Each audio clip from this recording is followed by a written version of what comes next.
Seperti Jalangkung, dia kayak tamu nggak diundang.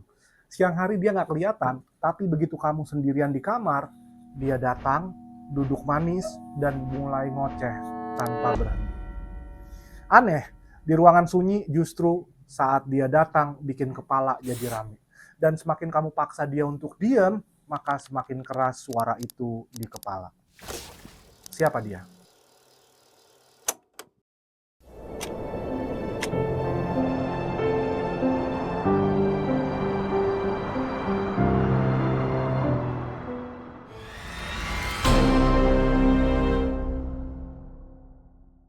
Dia sering kita sebut dengan istilah overthinking.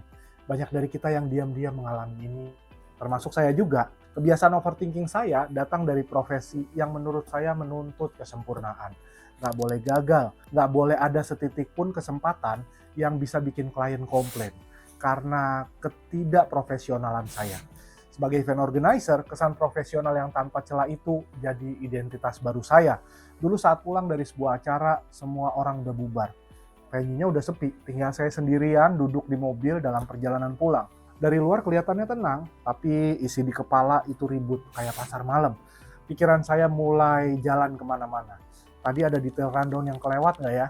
Kalau besok klien komplain gimana? Kalau nggak ada kru yang salah pasang alat, apa dampaknya? Padahal acaranya udah selesai, tapi kepala nggak ikutan bubar. Bukan cuma orang-orang dengan profesi seperti saya tadi, atau kelompok usia yang dewasa yang mengalami hal-hal kayak gitu.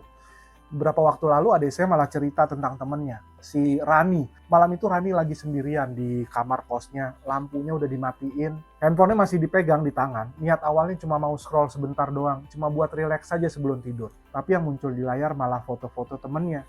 Ada yang baru diterima kerja lagi di perusahaan besar. Ada lagi yang baru pulang jalan-jalan dari Bali. Ada yang pamer cincin tunangannya. Dan di detik itu Rani mulai terasa sesak. Dia mulai bandingin hidupnya sendiri. Kenapa ya? Aku masih di sini-sini aja. Kenapa aku belum kayak mereka? Pikirannya bahkan gak berhenti di situ. Ingatannya lompat ke deadline kerjaan yang numpuk. Lalu ke skripsi yang belum selesai juga. Dan makin lama muncul perasaan bersalah. Harusnya tadi malam aku bisa nyicil kerjaan laporan. Kenapa malah buang-buang waktu? Dari perasaan bersalah itu lahirlah spiral yang makin dalam. Dia makin gelisah, bolak-balik badan di kasur, jam dinding terus berdetak, matanya udah capek tapi otaknya sibuk menayangkan film yang gak pernah berhenti. Malam yang seharusnya jadi ruang istirahat, berubah jadi ruangan interogasi. Dan satu-satunya yang duduk di kursi terdakwa adalah dirinya sendiri. Kenapa overthinking malah sering datang pada waktu kita sendirian? Salah satu penyebabnya ada di default mode network otak.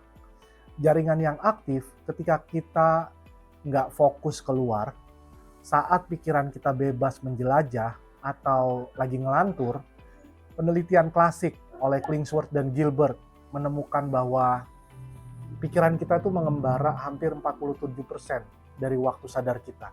Dan makin sering pikiran kita jauh dari saat ini, maka orang cenderung lebih tidak bahagia. Ada riset lain yang memperkaya pemahaman ini. Misalnya ada studi dari Weinstein et al. Tentang kesendirian harian yang diterbitkan di Scientific Report.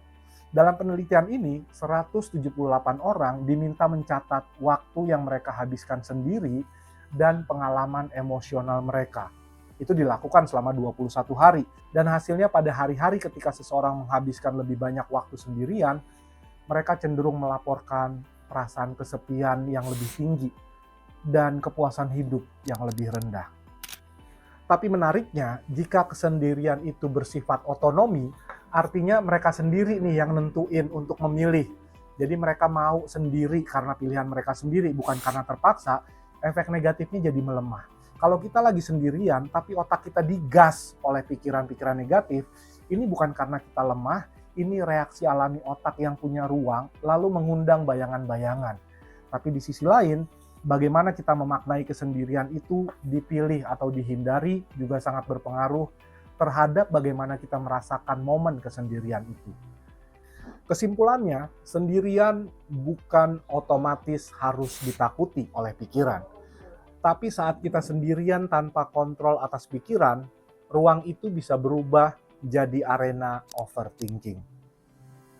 Pemahaman ini kemudian memberi jalan, ini bukan tentang melawan kesendirian, tapi belajar untuk mengelolanya, supaya dia bisa mendukung dan bukan menghancurkan.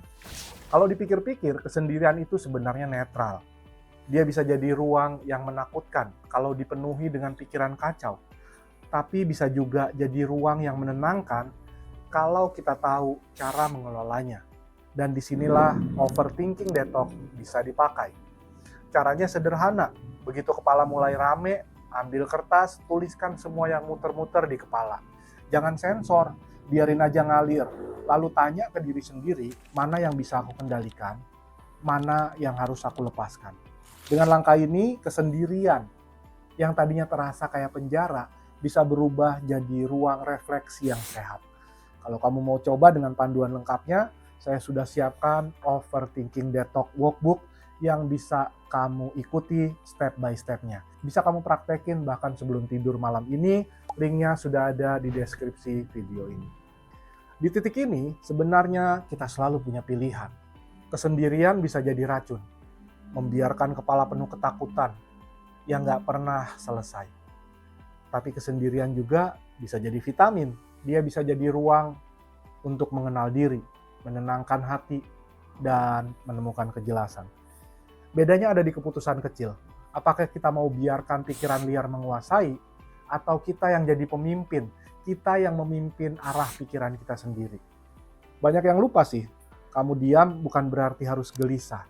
Diam juga bisa berarti tenang, kalau kita bisa dengan sadar untuk memilih.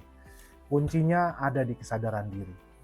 Kesendirian itu kadang kayak ruangan kosong, yang tiba-tiba dipakai buat konser tunggal pikiran. Suaranya keras, bising, dan gak ada yang mau nonton selain diri kamu sendiri. Padahal kamu bisa aja matiin panggung itu, kamu ganti musiknya, dan biarin ruangan kosong itu jadi tempat istirahat paling tenang. Sampai di sini dulu video kali ini. Semoga video ini memberi pencerahan dan memberi satu sudut pandang baru tentang bagaimana teman-teman melihat overthinking. Kalau video ini bermanfaat buat teman-teman, pastinya bermanfaat juga buat teman-teman yang lain. Bagikan video ini buat mereka, biar mereka juga belajar melihat sudut pandang yang beda tentang overthinking dan bagaimana cara mengatasinya. Jangan lupa kasih like dan subscribe, dan jangan lupa komen juga kalau ada sesuatu yang mau ditanyain. Kita ketemu lagi di video-video berikutnya dari channel Tujuanku. Channel yang ngebahas tentang bagaimana menjalani hidup dengan penuh. Dan kita ketemu lagi di video berikutnya. Saya Mas Yud dari Tujuanku. Salam kejelasan.